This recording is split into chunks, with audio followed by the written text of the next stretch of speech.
What's up, guys? I hope everyone's having a wonderful Monday. Kunoku, it's almost like 5 o'clock p.m. and it's hot. It's a hot one today. It's like 91 degrees. 91 degrees Fahrenheit, which is I'll say about like 33 degrees Celsius. So, yeah. You know what? I'm saying it's hot, but it's actually cooler compared to the past few weeks. Past few weeks has been hot. So, it's been hovering around kind of even like my 40s, but like 40 degrees Celsius. Yeah, yeah. It's like it's been pretty brutal. In Fahrenheit, we were like in the triple digits. It's like yeah, my one.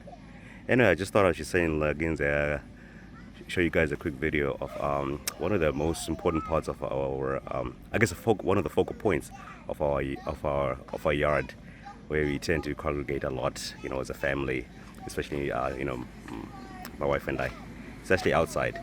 I like it because it's right by, you literally, quick pan, you pull up to our driveway, and at the end of the driveway, it's literally the first thing you see. It draws you. There's this pond that we have here. My residents, the one ones will enjoy aesthetic the pond, especially just hopping around. But there's this pond here. Believe it or not, a year ago there was nothing on here. Absolutely nothing. It was like ground. I'm talking about green. It's just grass like this. So let me stand over here. This is the pond. It was constructed in the shape of Africa. It took us a week to construct, and it was literally a wheelbarrow and a shovel. Yeah, wheelbarrow and shovel. Digital manual work.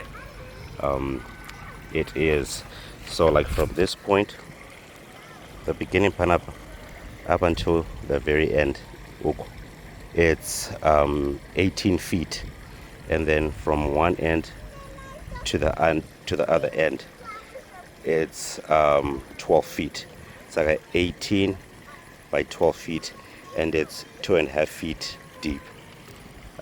It's literally shaped it's really the shape of Africa. It's like you can see, gods in Africa. Kuna Cote d'Ivoire, and Chad, and Sorogo. That's the Horn of Africa. Ethiopia is right there. And this here, like where I'm standing at right here, it's South Africa. And then the crazy part about it is, you see this rock here? This right here, it's the shape of Zimbabwe. When we were constructing this pond, the very first thing we bought were like my boulders, Matombaya. We were buying them from a rock yard, and so the guy we were buying the rocks from, he would have them available. He didn't have them all available like at once. It was basically he kind of like had them like available in batches. It's like we would buy them. I think we bought them within the span of like 3 or 4 months. Yeah, 3 to 4 months or so. It's like we would buy them, and then we would just like stock them up. Nation back right here.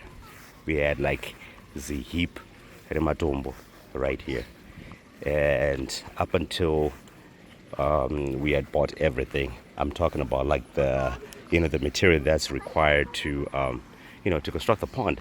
So you can actually buy them like my pond kits online, where it comes with the liner, the pump, the biofilter, the skimmers and all that. It's an entire kit, But for me, it was cheaper to buy them as individual items, because I was shopping around. I would see like a discounted price for one item on a different site, another item discounted on a different site.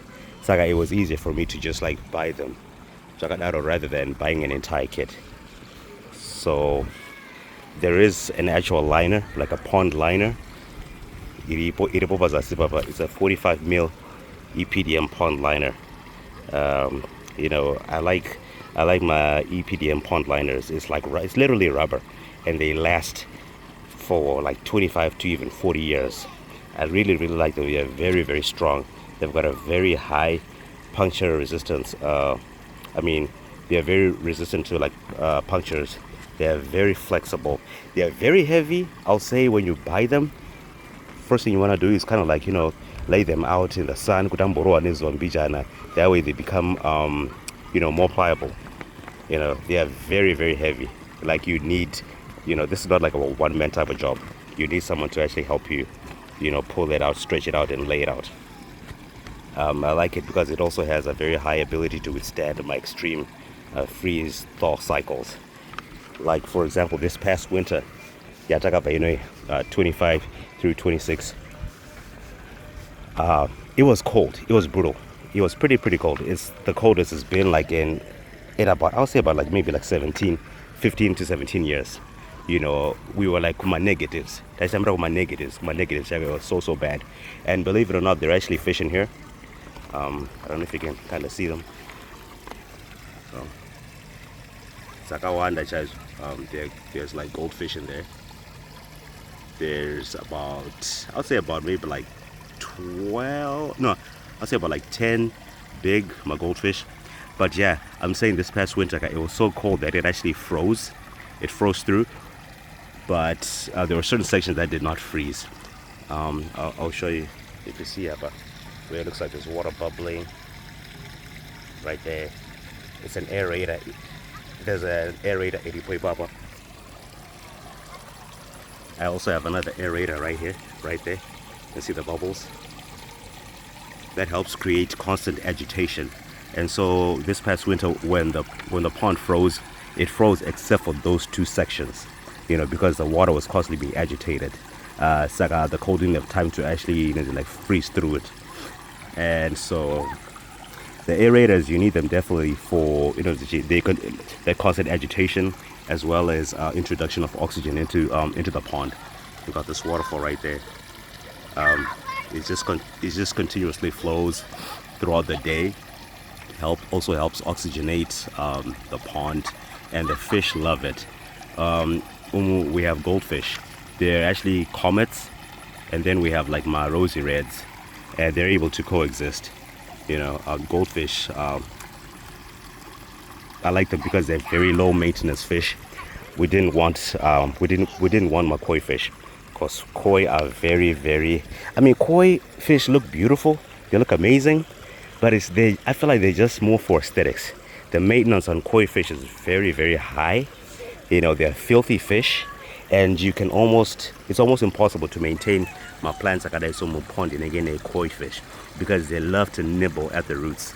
They're constantly nibbling at the roots, and so because by them doing that, they actually kill the pond plants. So goldfish, especially these ones, they are hardy. They'll live off of anything. I have algae in there. It's controlled algae. So as you can see, that green around these rocks, that's algae. You just want to keep it kind of controlled so that it doesn't take over, because algae is very very invasive, especially pineta, like that algae bloom late parts of spring, early summer. We'll have what's called string algae, where it looks like shinda chayo, and it grows so long and it's so fast growing. You want to kind of keep it under control. Usually what I'll do when we see string algae, I'll put in beneficial bacteria in there, as well as it's called algae fix. So it kind of kills most of it off, but not completely. I don't want to completely kill or remove algae from the pot, because like algae being a plant, meaning it provides oxygen within the pond, and it's also food for the fish. These fish, I feed them probably, I'll throw food at them maybe like once every, maybe even like 3 weeks or so, because they're constantly foraging off of the algae and getting me mom. There's just a lot of food, a lot of food. You know, they like to be where there's a lot of movement within the water. Goldfish are freshwater fish. They are within the the Cyprinidae family of fish. So that's the same family as carp, as well as minnows. And we like these type of goldfish, the comets, because they don't grow too big. Maximum size, I mean, they grow to about like 10 to 14 inches. Some have been recorded even at 18 inches. So that's about, I would say, so like 10 to 14 inches, and centimeters, we're talking at about like 25 to about like 35 centimeters, which is pretty good. It's a nice size in relation to the size of this pond. So we have a lot of rocks here. There's a nice piece of log right there that we used. The kids like to come and sit on this rock, or my wife and I will sit on that bench. It's pretty cool, especially at night when we're just relaxing. So when the kids have gone to bed, this is our place of Zen. or on a nice day where it's not as hot as it is today, we'll sit out here. It's amazing the calming effect that flowing water has. It's just amazing. Just watching fish. Sometimes we can even spend like a good hour, a whole hour, just sitting here, literally just watching these fish swim. Playing around and foraging. We've seen them swimming from one end to another. It's just crazy how it just calms you down. They say ponds are very ideal for people that are in high pressure or high stress professions. So, like doctors, teachers, firefighters, police officers, it helps calm them down. It's a very, very, those are very high stress professions. So this flowing water really helps calm them down. Yeah. So let me just show you. Like I was saying, it took us about a week to dig from ground zero to this. We were literally using like a shovel and a wheelbarrow. And then we had some family that came to visit us one weekend. The Suela family. Shout out to Everton, Charlene, from North Carolina, Charlotte, North Carolina. They came over and they helped dig. My buddy Everton was like, this is so much work. So I remember when he went back from visiting us, next thing I see like an Amazon package, like, being delivered. And I'm like, what is this? A big package, saying it was a pickaxe. Dude, I can't take it up peak because he had seen stars, digging. Because it's mostly clay. It was mostly like clay and a lot of gravel. So I got a shovel. It was tight. It was tight. But the crazy part about it is that pick that he bought for us, that he gifted us, guy actually sped up the process. We were literally just like breaking through the clay and just like, just running it through. It took us, it definitely sped up the whole process. So let me just show you like a quick layout. I'm just gonna open. See here, this is an artificial rock. This is where the heart. This is where the heart of everything is. I just opened this. It's like this pipe right here. But there's the pump. That's the workhorse. That's the one. That's the heart of this whole pond. It's sucking the water and like redistributing it out. This was like a 3,000 gallon per hour pump. Initially, I bought like a 5,000 gallon per hour pump, but I noticed that pump was way too strong for the size of this pond. This skimmer box, fine, the pump could fit in here, but the skimmer box was too small. It couldn't deliver enough water to keep up with the suction. 5,000 gallon per hour pump. So I had to step down the pump. I had bought a 3,000 gallon per hour pump, and so the water is being sucked from the pond. It's part of like the whole filtration system. The water is being sucked into the pond. We have the first layer, which is our skimmer basket each. but things like like debris, like whether it's dead flowers, leaves, my twigs that'll have fallen in the pond. Larger debris gets caught by this. This is the first stage of filtration. From here, we have this filter mat. This right here will catch like the smaller organisms that manage to escape through this basket. So there's this layer right here, the basket, and then there's this filtering net right here. So like much smaller organisms. You see here, it's green, it's algae and like smaller, like microorganisms that had gone through this right here. I'm gonna put this back. This right here, like I said, there's a pump down there, and then there's a pipe. This pipe comes this way, runs in this direction, goes all the way around. It goes around this destination rock, which we like to sit, and the kids like to play around on this rock as well. It goes all the way around, all the way around to the top over there. You see right there, the top right there where the water is coming out. That's the energy. That's where the water is coming out, and it's being channeled through this stream, and it's coming back as a waterfall. Back to this section. This here is our overflow. So this is a separate pipe, so whenever we have like water, like thunderstorms, whatever, downpour of excessive rains, it's going to raise. It's naturally going to raise like the water line above the set marker up. So anything that exceeds the set marker starts to get dumped in here. This is an overflow. It gets, it starts to dump the water through kapipe ikaka, and then it takes it all the way and dumps the water in here. Here there's like a medium. I dug, it was so let's see, it was like 5 feet, 5 feet by 3 feet by 3.5 feet deep, and then I put this like a crate as a medium. I put a crate in there, and there's a huge void. So like any excess water that comes into the pond that gets dumped into the overflow system it comes this way, and it naturally sips into the ground over here. So no matter how much rain we get, this pond will never it'll never crest. It's just gonna be maintained up to a certain level. Yeah, this it's a hive of activity, this pond.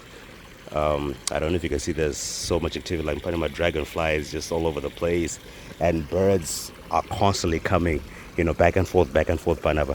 There are about like 3 pairs of doves that we know are regulars, Panama. There are robins that come throughout the day. They come, they take a bath, ipapaba, right here, and the top section right there, and on the other side. It's a constant hive of activity here.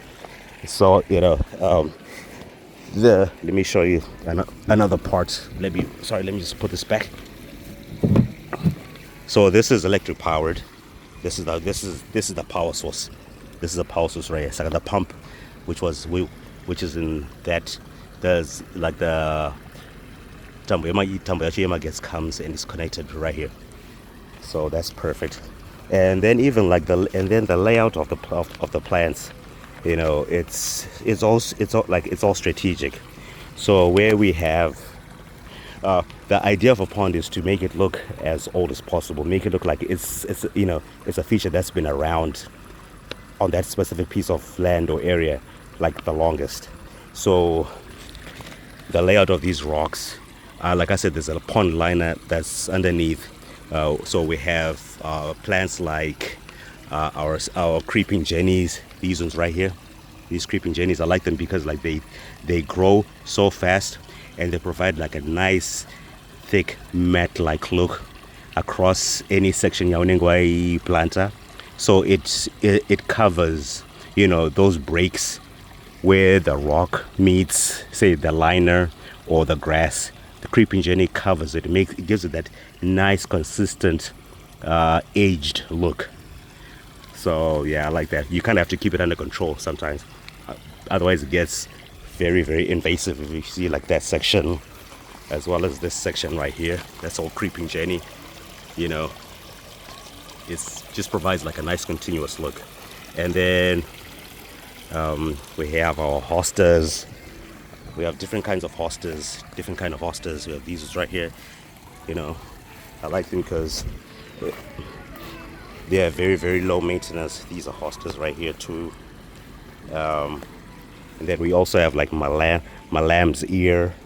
Like these ones right here. These are lamb's ear. Great ground covers. Let's see here. We also have like my purple cone flowers. These right here. I also have them on the other side. You know, so I'm just showing you like from different angles.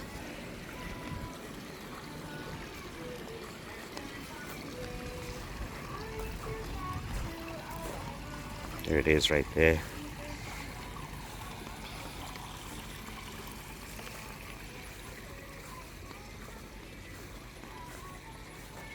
Those are the purple cone flowers, all these. And these attract hummingbirds like crazy, hummingbirds and bees. You know, it's like I said, it's such a hive of activity. An absolute hive of activity. We have my blazing stars. These right here, put them all at the back because these are tall growing plants. You don't want to put like the tall growing plants go front the front section of the pond, because they grow so tall that they cover any others that are like, you know, that are shorter than them. Yeah, we have like my hollyhocks. These ones are hollyhocks. They attract hummingbirds, bees, as you can see, my bumblebees, all that. See that right there? That's nature. Nature right there.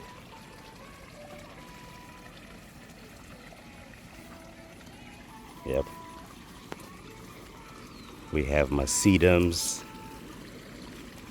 I like them. These are hardy. My sedums are very, very hardy. Absolutely hardy. Require very little water. Now we have like we have my daylilies. We have my irises. Yeah. So here's a fun fact. Initially, I wanted to put the pond. Right here. Yeah. And see where Chichi is? Seated by the back patio. She's here busy watching her show. I'm interrupting her. She's just relaxing on this warm, sunny day. Say hi, people. The original plan was to put the pond right here, directly behind the back patio, because I wanted it to be as interactive as possible. I wanted it to be like, you know, whilst we were relaxing here, turn your head and you just see the fish right here.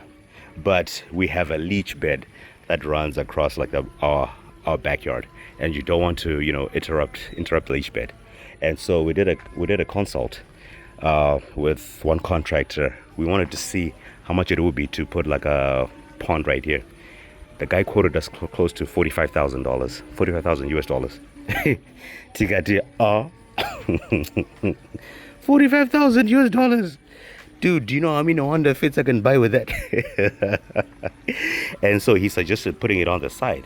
But the way he was doing it, he was gonna, like, you know, dig it, and then he was gonna put concrete, and then he was just gonna paint the rocks, you know, make it look like we have rocks. But then we were like, dude, we already have a pile of rocks that we had stockpiled like back there. Why not use them? We were like, no. But the only one thing we took away from him was this new location of the pond, so which was great. So yeah, and then we embarked on the project. This is the destination rock. We love it. The kids love it. My wife loves it. We'll sit right here, and oh, let me show you. So I got this rock right here, the Zimbabwe. It's sitting on my center blocks. So that's how it's able to look like it's suspended. I can actually stand on this. See, I'm actually standing on it. I'm actually standing on Zimbabwe. Yeah. The fish in here have already started like laying eggs, have hatched, they've like doubled in size. I mean, I'm sorry, in population. Ari, say hi. Say hi. Oh. All right. There's just a lot of activity, and I noticed that there's a. I noticed that there's a. I noticed that there's a new trend where people are now installing ponds. They call them raccoons. It's literally a pond. I'm sorry, I'm sorry, recreational pools. So it's like a pond on a much larger scale that you can swim in. Let me show you the traditional pool that people are slowly gravitating away from. So we have a traditional pool. Let me show you. That's the traditional pool. You know, this setup. This traditional pool. So imagine a pool like this, but it like a pond. You know, you have boulders in here, and you're not using chlorine, you know, like as part of the filtration, you know, like a purification process and all that. It's a pond, but on a much larger scale, and people can actually swim in it. You know, they say those are much safer for your skin compared to chlorine, you know, that's used in pools. So I thought it was. I thought it was pretty cool. You know. Let me go back out here. Most of the products I bought for the pond were from Aquascape. How I even developed an interest in this is I came across Aquascape pond construction videos by YouTube. I can't even remember how I even came across them. I started, you know, I watched one or two. I quickly became addicted, and this is our second pond that we've constructed. The first one we constructed it at our old house. This is a much refined version of it. So yeah, let me show you. When you sit right here on the bench, this is the view we get. All the plants that are on here are perennials. We planted them once, and we never had to replant anything else. The water lilies, they say they die. They say they're only one season type of plant, but we've had these for 2 seasons. We planted them last year. Winter, they kind of died down. This spring, they came right back up. So we have not put in any of the new plants since the initial planting. Here we go. This stream or river, that is, it's named after my wife. It's called Odds River. Odds River. Just listen to that sound.